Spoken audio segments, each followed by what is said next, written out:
So firstly, I want to just thank Georges River Council and St George Business Chamber for the opportunity to present this morning. So I thought I would do that to kick us off. And in addition to that, I want to highlight that October is Mental Health Month in New South Wales. And the theme this year, interestingly, is tune in. It's about being present to what is happening to you, those you manage and lead, and your community. So before I kick off, I'd really like you to just pause and tune in and just be aware of what will support you to be present for the next hour in terms of our webinar. And what might you need, what might you even need to remove from your visibility, any distractions? What is it that will allow you to really get the best out of this session? So thank you. So to start with, I want you to reflect on what's important to you in your life. It could be personal, it could be business, it could be in any aspect. What's important to you? And then no doubt there are some things that come up quite quickly. And then I want you to think about, how does your resilience and well-being matter when considering what's important to you? Because unfortunately, resilience is often the first thing to drop off. Yet it's pretty much like an oxygen mask. We've all hopefully gotten on a plane some time ago, and we can remember that experience where the announcement says, put your own oxygen mask on before you can help others. And resilience and well-being is like that, whether it's about us and our family, or it's about us as a business owner and a business leader. How are we supporting ourselves in order then to be present for others, or even to set the example for others? So today I really want to spend some time sharing a model of resilience and, having an interactive discussion around what that means for you, because resilience in a sense is applied differently for each of us. So keep that in mind as we work through the webinar. So to start off with, I did say we're going to make it interactive. In the chat box, what I'd like you to do is just, answer the following question. Resilience to me means. No right or wrong answers, but I'm curious as to what it might look like for you. And let's put some answers in the chat box, and I'll read them out as we go through. What does resilience mean to you?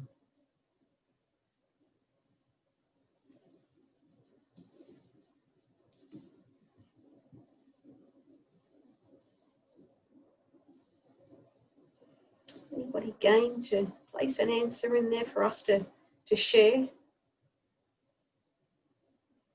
Pushing through obstacles to get the job done. Thank you, Trevor. Pushing through, never giving up, and learning along the way. Thank you, Tanya. Anybody else like to share? Surviving. Thank you for your honesty.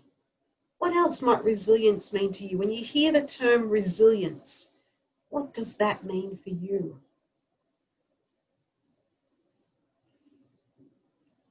Anybody else like to contribute? Adapting to change. Thank you, Carlos. Adapting. Anybody else? We seem to have a shy bunch this morning. All right.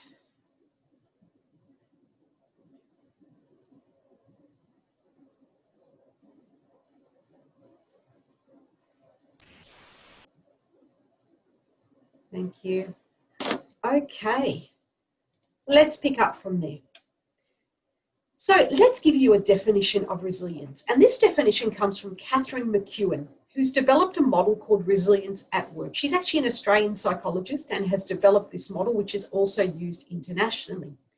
And she says that resilience is an individual's or a team's collective capability to manage the everyday stress of work and remain healthy, adapt to and learn from unexpected setbacks, and prepare for future challenges proactively.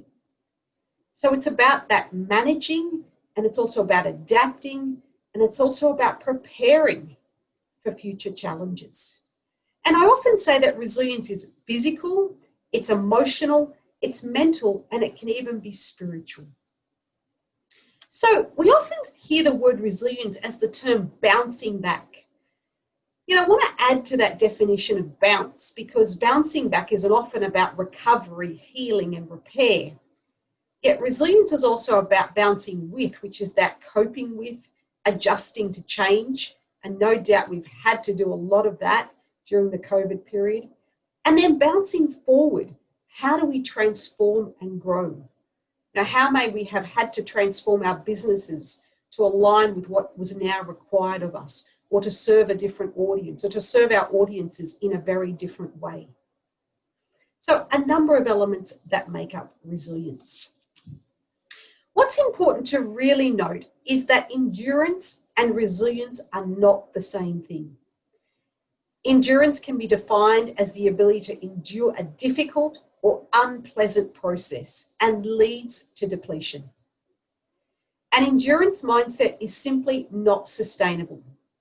It's a threat to our physical and mental well-being.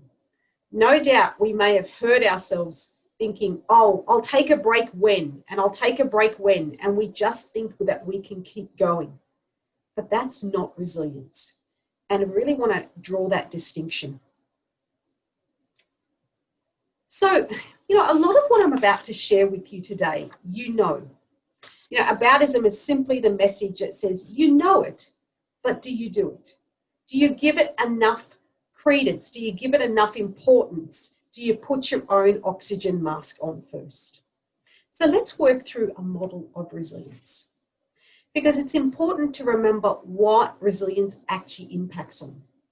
It impacts our ability to adapt as expectations of us change, how we navigate uncharted territory. If we weren't resilient to some level before COVID hit, we may have really struggled through that period.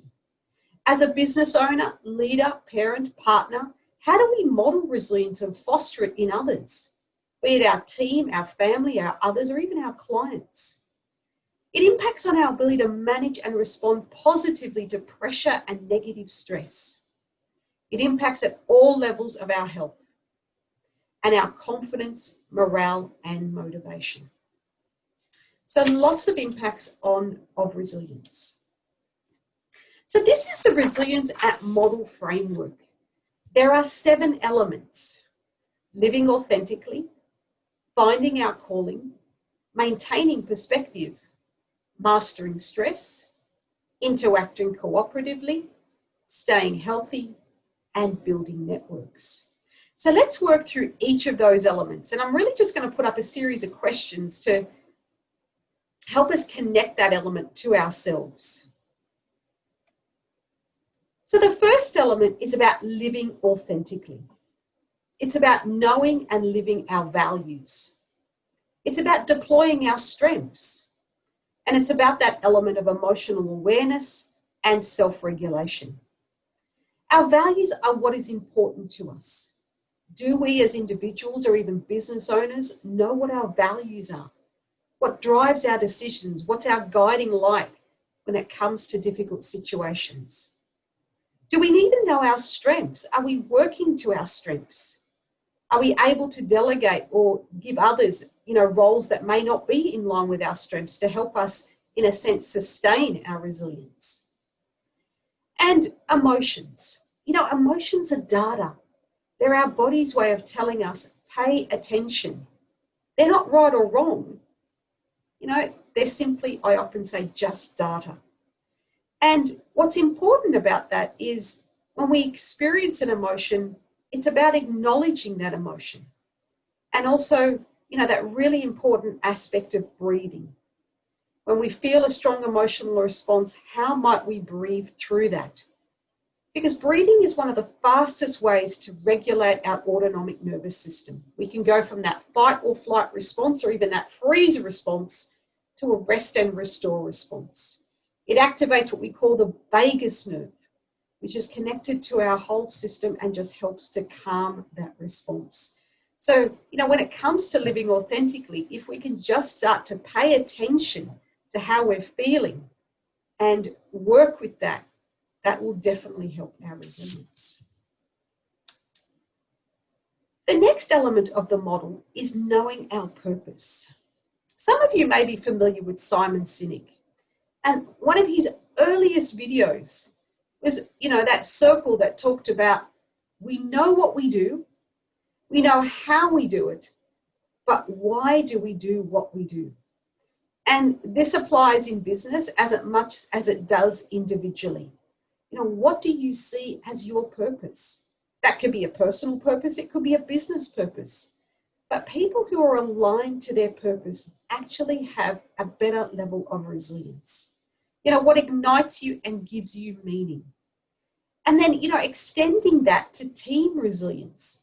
Does your team have a shared purpose, meaning, and goals? And especially in this difficult period, renewing that purpose can really give people a sense of hope, which is an important aspect of resilience in itself. So that is the element of purpose. And then we have maintaining perspective. And, in our modern situation, or in our current situation, it's so easy to get sucked into a black hole or remain problem focused. And maintaining resilience asks us to think about, how might I be more solution focused? How might I reframe setbacks? How might I get on the balcony to see the bigger picture as opposed to getting caught up in the detail? And likewise, how might we help our team do that? And that might be an opportunity for you to talk to your team about that, or even have an external sounding board, which can help you get perspective in a business sense. The next element of our resilience model is mastering stress. And often people relate resilience and well-being to simply mastering stress. It is but one element. And the questions I would ask you is, what routines do you have to recover and reset? And, this element of working from home has really blurred the boundaries and made this much more difficult in terms of establish those routines. How do you encourage your team to do the same? What ground rules might have been established around getting boundaries, especially when working from home? And what pressures exist that need to be addressed? Human beings are holistic beings. They don't walk into the workplace and just leave their stuff at the door. And neither do we as business owners. So how might we need to address the pressures from all sides? The challenge with stress is that it's often depicted as a negative. And I want to show you a little curve that's really quite useful to help us put this into perspective. Because there's a certain level of stress that actually ignites our best performance, as you can see in this curve. When we're under stressed, we're actually bored and unmotivated. We're underloaded. And then there's the aspect of excessive negative stress, where we're overloaded. And we have quite a few impacts of that. Reduced creativity, we become accident prone, aggressive, or, strong negative emotions. That we can, result in depression or even exhaustion and burnout. But there is a sweet spot where, as it says here, we're on top of the hill.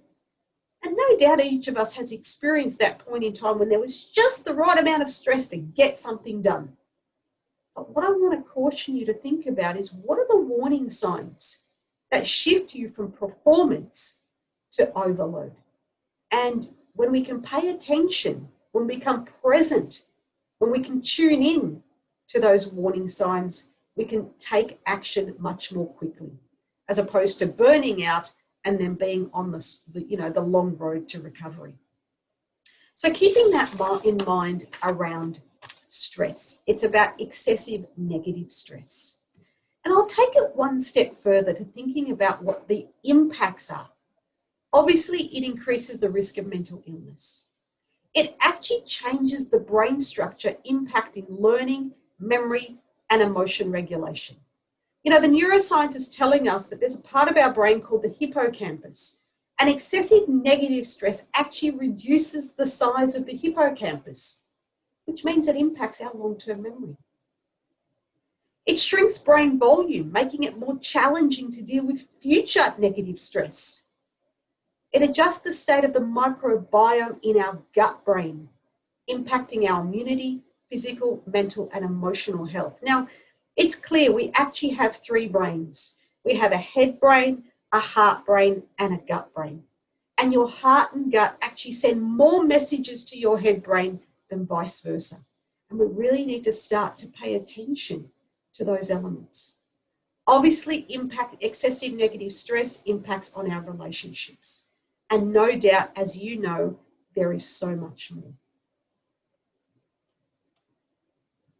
So our next element then is interacting cooperatively.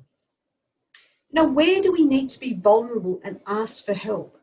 How do we reach out and maybe even help others? This is that element of tuning into our communities, because that act of giving and helping another person often takes us out of ourselves and allows us to focus on something different.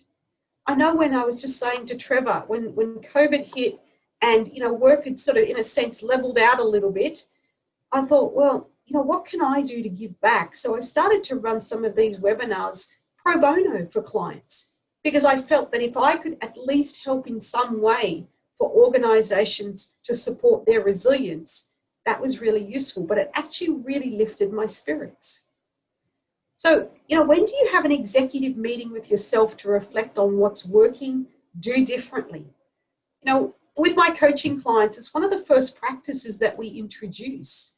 What time of the week can you grab a coffee and just stop, pause, and reflect about how things are working, what's actually happening, both personally and obviously professionally in relation to your business? Where might I need to reach out and ask for help? Then there's the aspect of staying healthy. And there are three key elements here that we want to talk about: physical fitness, good sleep, and a healthy diet. Obviously, physical fitness, many of us know about. It supports our emotional state. We get that high when we've actually moved our bodies. But interesting, the research is actually showing us that physical fitness is equally important for our brain as it is for our body. And you might say, well, how much physical fitness do I need to have? Well, the studies are showing 150 minutes, about 30 minutes a day of moderate exercise is important for our bodies and our brains. Some form of movement. And I often say to clients, do something you enjoy. It's about moving.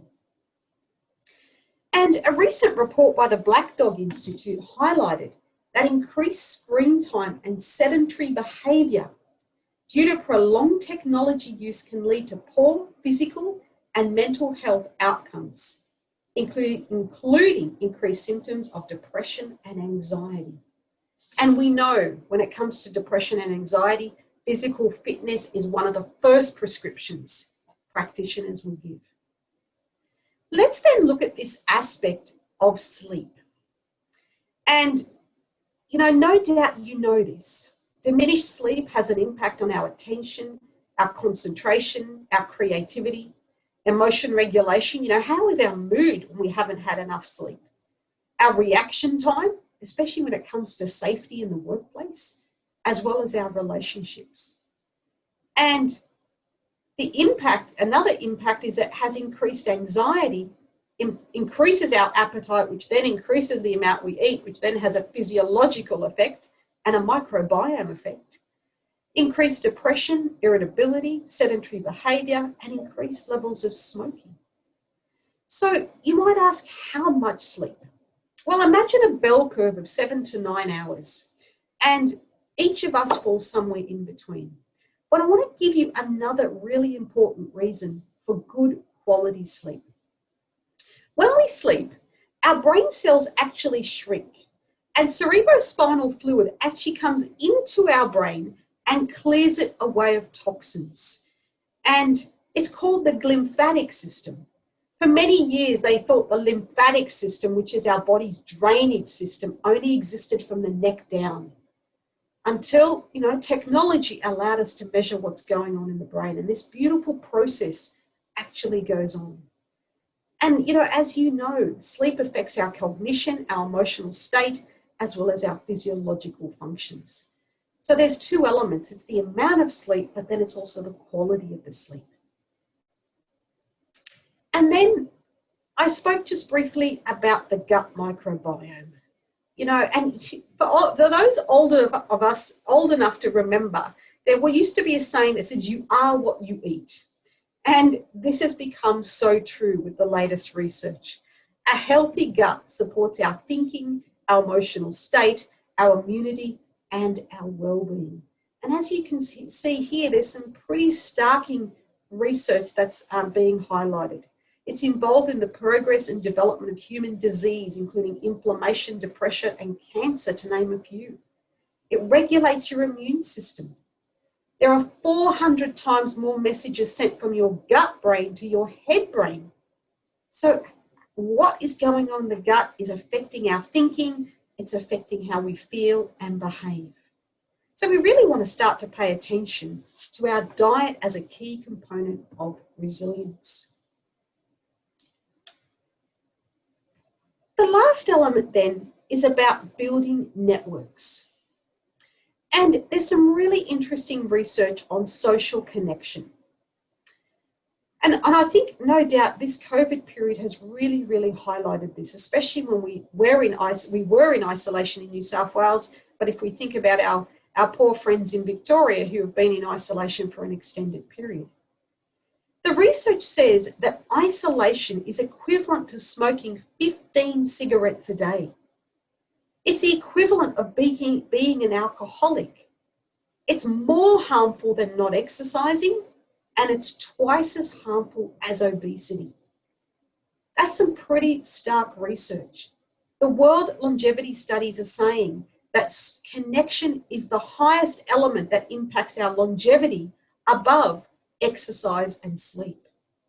So I want you to think about what networks are supporting your resilience and well-being. And equally, what networks are draining you? What relationships might you need to let go of or see less often? Because it applies both ways. How can we find different ways of getting connection? What is the type of connection that we need? So building networks is a critical part of resilience. So what do we do about all that? That's a long list. And what I want you to think about is that resilient people adopt strategies from 3 to 4 areas of the model. What might you already be doing that you could continue to do? What might you start doing? And what might you stop doing that will help your resilience? So it's a great little model to think about. Continue, start, stop. And while I've presented a model that talks about the individual, as a business owner, as a leader, as a manager, I want you to think about extending this to the team, or the team that you work with, the team that you live with, even your family, if that's the application, because all of us can benefit from resilience. So what I'd like to do now is get you into a breakout group. We're just going to get you into pairs. And I want you to really stop, pause, and think about this aspect, given that you've dedicated the time to be on this webinar. I want you to, have a discussion about this question. The strategies I am using, I could adopt, I've forgotten, was reminded of today, that will support my resilience as a business owner. Well, we've got plenty of time, so we're going to give you about 10 minutes or so. Trevor and I will monitor the time, and let's see what you might come back with. And everybody's back. Great, thank you, Trevor, and welcome back, everyone. Hopefully your discussion was fruitful in terms of reflecting on what you can be doing more of, less of, or continue to support your resilience as a business owner. And I'd like to invite you in the chat box to put one key takeaway from your discussion if you're willing to do so. Let's have a look at what people might have taken away from their discussion.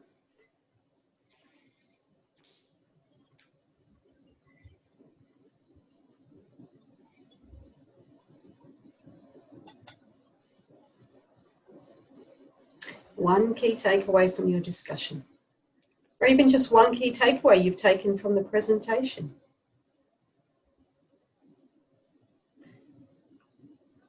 Thank you, Jelena. Thank you, Tanya. Have a group of people you can talk to. Thank you, Tack.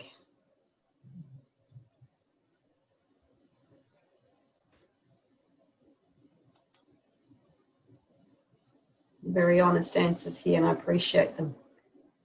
Who else would like to let us know what's one key takeaway or something that you'd like to, one thing you'd like to do differently as a result of today's webinar?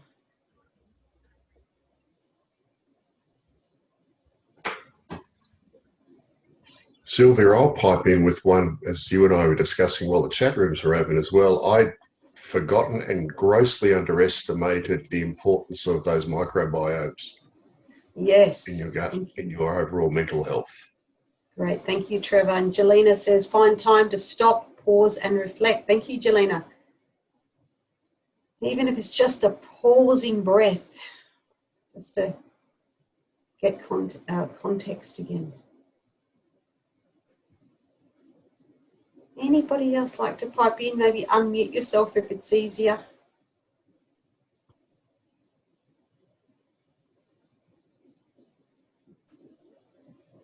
Okay. Block the negative noise. Thank you, Carlos. Breathe and keep moving. Lovely. The power of the breath is so underestimated. It really is.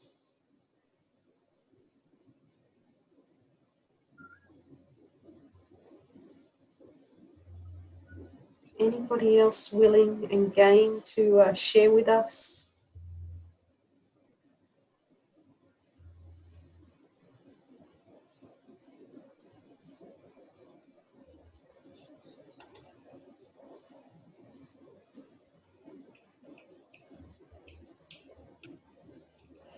All right.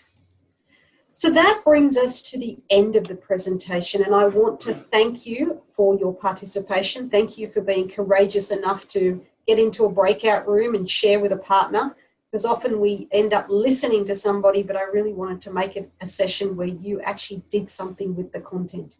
There's my website. Feel free to contact me if you'd like some more information. I'm always willing to share. This is a topic that is near and dear to my heart. And I'd just like to open up for any questions that people have. Thank you, Carlos. Appreciate the feedback. Anybody have any questions? You might just unmute yourself and ask whatever works best for you, or put it in the chat box. I'm looking at it now.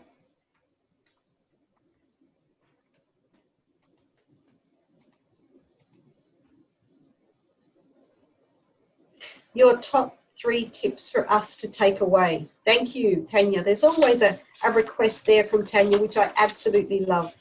Top 3 tips. Recognize that resilience is not endurance. And I think in our modern world, we tend to take pride on that ability to keep going.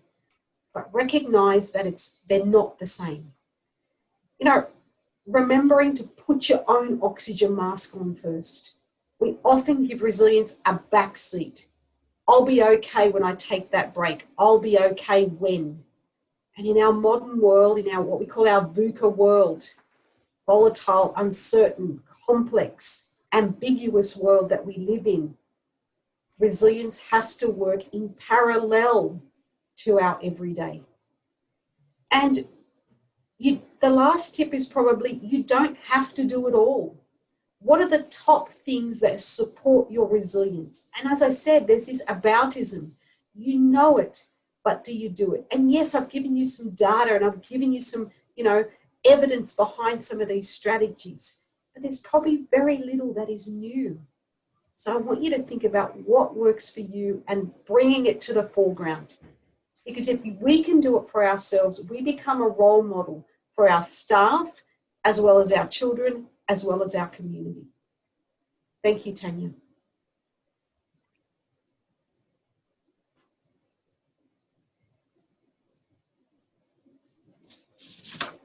Thank you, Jelena, for your feedback. I appreciate it. Sylvia, a lot of what you've spoken about today probably sums it up more about prevention rather than cure. What should be someone's next step if they're past that point where prevention isn't there? Is there some as someone said, sort of first steps if it's got to that horrible part? So, when it comes to that horrible path of overload, I guess is what you're asking about, Trevor. Mm-hmm. Really starting to, well, firstly, taking some time out is the first point, because continuing to do what we're doing is an endurance state, which is only going to make the situation worse. The first part of all of this, and this is what I love about this year's theme, is tune in. And how do we tune in? Are we so caught up in the everyday that we stop recognizing the symptoms and the signs that our body is giving us about where we're at? So if we get to that overload stage, the first step is to stop, take a break, reflect, review, and then start to think about the small things that you can do, the boundaries that you can start to create in your life that will reignite that resilience for you. Can I ask Sylvia too? Obviously, it's been a very challenging year for a lot of businesses. Many faced with, financial stress, obviously the stress to keep their doors open. And what often happens, that stress becomes so overwhelming that they freeze and pretty much don't act. So how do we sort of get ourselves into a position where we get out of that freeze or flight motion and start to act on coming up with solutions that we can implement to help our businesses and ourselves? Because as a small business owner, many of their life is intertwined. Family life and business life are mixed and they're together. So how do we help? What is it that you can recommend to businesses or business owners, more importantly, where they can start to get their focus back? Yeah, great question, Tanya. And a lot of my work in the last couple of months has been focused around this. And, firstly, become aware that we are frozen. And then my first step would be reach out and ask for help. That element that we spoke about in terms of the resilience model being to maintain perspective, as well as, it was about maintaining perspective. It was about interacting cooperatively. And what I would suggest is reach out to somebody and express what's going on, because you're so frozen inside yourself, you can't see the wood from the trees. But when you actually talk to another person and have a sounding board, that act of speaking it out starts to at least, a problem shared is a problem halved. And then you can start to get some perspective. What are the small things I could do? Hey, I hear you. Just to be acknowledged for how we're feeling and what's going on for us is powerful in itself. And I know for myself, I've spent a lot of time in the last 6 months doing that for my clients, because they are in overwhelm. They've had to make people redundant. It's challenging. But at least when they reach out and they talk to somebody, it feels like, oh, wow, I can breathe again. Yeah. So great question. Thank you, Tanya. Thank you for asking. Sylvia, I've got a very question. From your experience, what sort of characteristics do people with a high level of resilience have? It's a great question. So I would say people with high resilience are self-aware. They know themselves. They know their strengths, and they also know their development areas or their weak spots. And I don't typically like to use that word, but it's true. Each of us, in a sense, knows our weaknesses. They have a purpose, and there's something really powerful about something that drives you. Now, not necessarily driving you to then be having a problem with endurance, but there's a deeper purpose for what drives you. So those who have resilience really often have a purpose. And in that awareness and in that purpose, then they have rituals in place, or you might even label it as habits that really support them, that they hold true, that they don't sort of say, oh, I'm busy today, so I'll give it away. They really hold true to those habits that support their well-being and resilience. Does that help? Yes, thank you.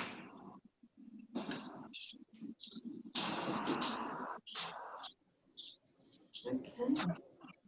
Any other questions? Otherwise, I'll pass back to Trevor. Can I ask you one more about, obviously, there's pride that comes into things as well.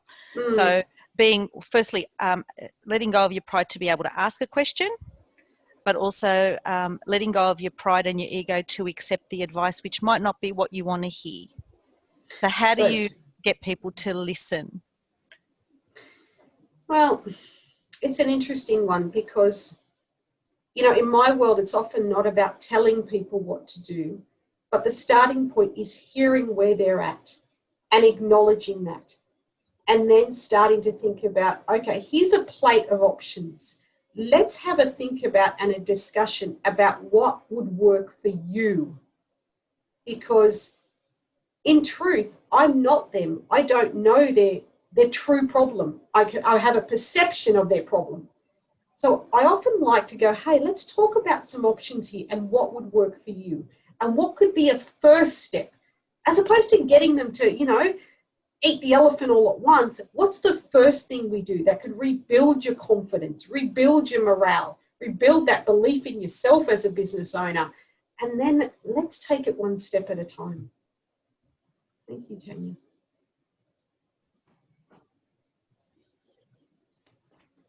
Excellent. Sylvia, thank you so much for that. And thank you all for your questions and your participation. So I want to thank you all for attending today. Mental well-being and resilience is a fantastic topic and never more important, I don't think, particularly for those of us in the business community.